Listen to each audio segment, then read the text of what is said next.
नसावेत किंवा ते मधून दुमडलेही नसावेत.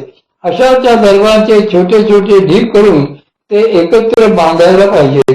कारण माऊलींनी येथे शब्द घातलेला आहे सुबद्ध, म्हणजे ते चांगल्या रीतीने एकत्र बांधलेले असावेत असा एक अर्थ येथे त्यांनी ध्वनित केलेला आहे. या दर्भामध्ये समोरची बाजू निमुळती असते आणि मागची बाजू जरा रुंद असते. म्हणून हे दर्भाचे गठ्ठे एक सुरत आणि एक उलट असे व्यवस्थित रचून अशा आकाराचे आसन करावे की त्या आकारामध्ये आपण व्यवस्थित बसू शकू. जे आपल्या बैठकीचे माप आहे, मांडीचे माप आहे, त्याच्या अनुसार हे दर्भ देखील योग्य मापात रचायला पाहिजे. नाहीतर आपल्याला भरली मोठी जागा लागणार आणि दर्भासन मात्र छोटेसे 6 बाय 6 इंचाच्या मापाचे केलेले असायचे. त्याला अर्थ राहणार नाही. आपले आसन असेच असावे की आपल्या मांडीच्या कंबरी भागाचा खाली जमिनीला स्पर्श होता कामा नये किंवा शरीर आसनाच्या खाली जाता कामा नये. मांडीच्या सर्व बाजूंनी किमान 3-3 बोटे तरी जागा सुटलेली असली पाहिजे असा त्यासाठी नियम आहे. आपण या दर्भाचा काय विनियोग होतो, हे दर्भाचे आसन नेमके कशासाठी हवे याचा थोडासा भाग येथपर्यंत पाहिला. यातला आणखी एक भाग असा आहे की या दर्भांना सहजासहजी कोणताही दर्प किंवा वास लागत नाही. हे दर्भ जरी अगदी शेणावर ठेवून कालांतराने बाजूला काढले तरी त्यांना त्या शेणाचा वास लागत नाही. हा त्या दर्भाचा एक मोठा गुण आहे. या दर्भाचा आणखी एक महत्वाचा गुण आहे. ज्याकरता हे दर्भ आसनाखाली घालावेत असे म्हटलेले आहे.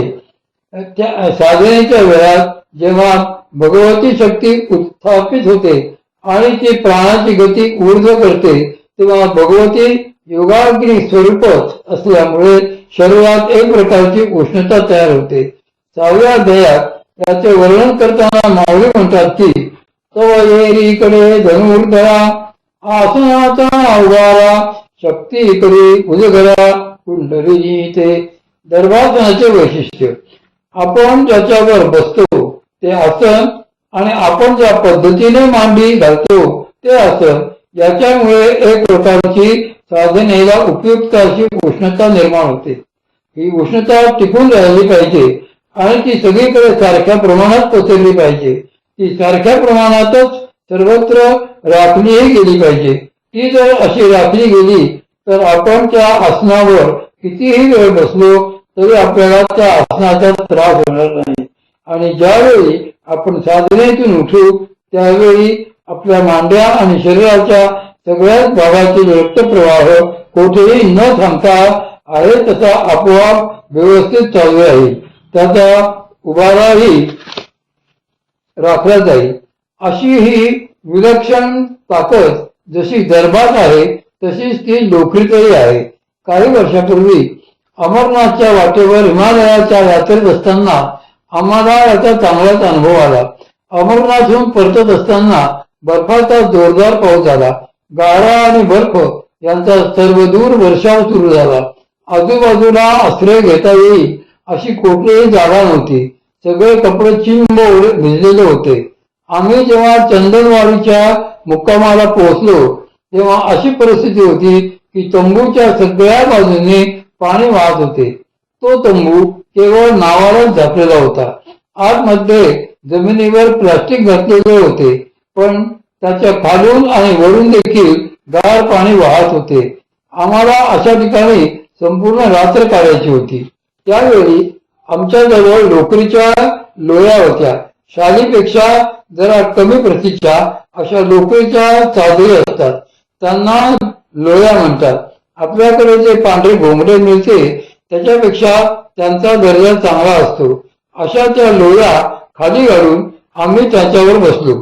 आश्चर्याची गोष्ट अशी की वरून बर्फासारखे गार पाणी वाहत आहे, खालून सगळ्या बाजूंनी पाणी वरून बर्फ पडते आहे. तंबूत वारे जरी आले तर ते गोठूनच टाकतील असे.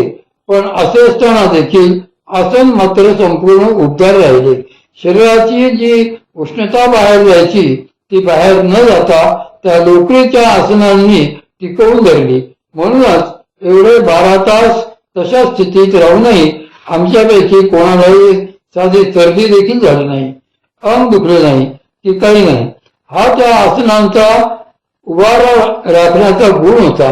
लोकरीमध्ये हा जो गुणधर्म आहे तो दर्भात देखील आहे. दर्भ कोमल हवेत. येथे माऊली आसनासाठी दर्भ सांगतात. याचे आणखी एक कारण असे आहे की त्यांच्या काळात दर्भ सर्वत्र विपुल प्रमाणात उपलब्ध होते. अगदी फुकटात मिळणारी अशी ती गोष्ट होती. फक्त निवडून काढून आणावे लागत एवढेच. आज मात्र अशी परिस्थिती आहे की एक वेळ लोकर मिळेल पण दर्भ मिळणार नाही. शिवाय येथे माऊली सांगतात की सकोमळ सरीसे सुबुद्ध राहते आपेसे. असे उत्तमपैकी कोमल मऊ कोवळे दर्भ निवडावेत. दर्भ फार जून नसावेत. याचे कारण असे आहे की त्या जून दर्भामध्ये कापण्याची ताकद असते. त्यांच्यावरून जर हात ओढला गेला तर त्याने कापते. त्यामुळे साधनेत आपल्या क्रिया होत असताना वरचे आसन सरकून आपल्या शरीराचा काही भाग अशा दर्भावर घासला गेला तर तो भाग हळवा होईल.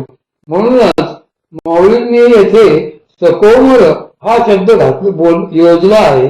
त्याच्या पुढे म्हटले आहे सरीसे म्हणजे एक सारखे आणि सुबद्ध म्हणजे जे व्यवस्थित बांधलेले आहेत असे.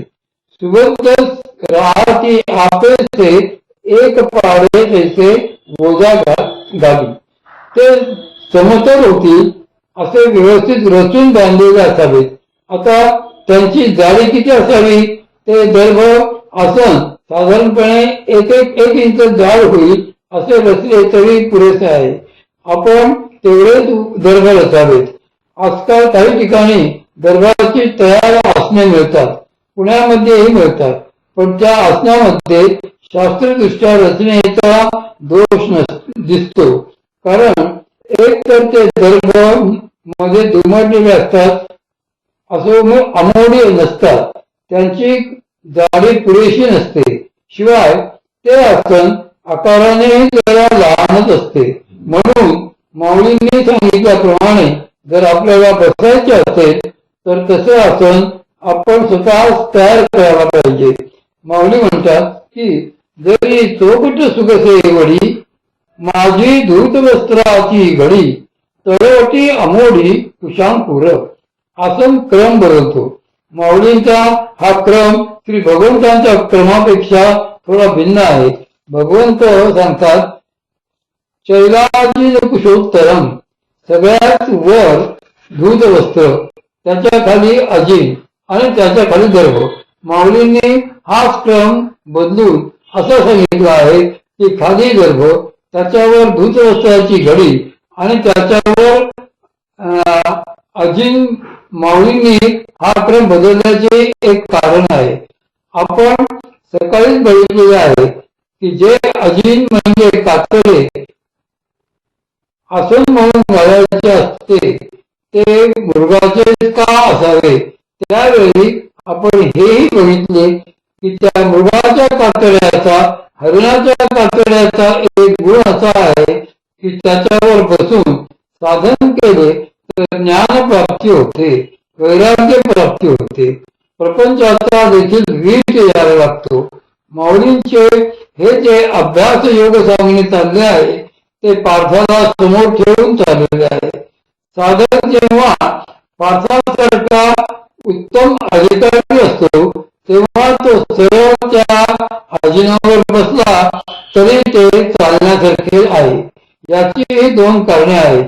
अजिनावर सरळ बसून साधन केले असता जी उष्णता निर्माण होते ती उष्णता साधकाच्या वृषणांच्या भागांना लागत जाऊन त्या उष्णतेमुळे साधकामध्ये तयार होणारे शुक्रजंतूचे प्रमाण हळूहळू कमी होत जाते. त्या साधकाच्या प्रोस्टेट ग्लँड्सचे सिक्रेशन कमी होत जाते. याचाच अर्थ असा की तो साधक गृहस्थाश्रमाच्या दृष्टीने हळूहळू निरुपयोगी व्हायला लागतो. पण श्री भगवंतांनी जो क्रम सांगितला त्या क्रमामध्ये या अजनाच्या वर धूतवस्त्र घालण्यास सांगितले आहे. त्याचे कारण असे आहे की तेच मात्र येथे सर्वांसाठी बोलत आहेत. माऊली मात्र केवळ पार्थाला समोर ठेवून बोलत आहेत. म्हणूनच माऊलींनी येथे तेवढा एक भेद दाखविला आहे. तो दाखवण्याच्या मागचे कारण हेच आहे की हा या श्लोकातला नियम सर्वांसाठी जरी असला तरी जो उत्तम अधिकारी आहे, ज्याला संसाराशी काही देणे घेणे नाही, संसाराची पूर्ण विरक्ती ज्याला आहे, त्याला मात्र तो तसाच चालणार नाही. त्याने फक्त अधिक लाभासाठी हा क्रम बदलता घ्यावा असे माऊली सुचवित आहेत. त्यासाठी त्यांनी तो क्रम येथे बदललेला आहे. माऊली सांगतात त्याच्या मागे आणखी एक भाग आहे. त्यांनी धूतवस्त्राची घडी या शब्दाच्या मागे एक विशेष शब्द लावून ठेवलेला आहे. ते म्हणतात माझी धूतवस्त्राची घडी. माझी या शब्दाचा एक अर्थ मध्ये आणि त्याचा आणखी एक अर्थ दोन्ही मध्ये, दोन्हीपैकी असा आहे. म्हणजे ज्या दोन गोष्टी उपलब्ध असतील त्यापैकी एक निवडावी असे सांगतात ना देखील माऊली माझी म्हणतात. अशा दोन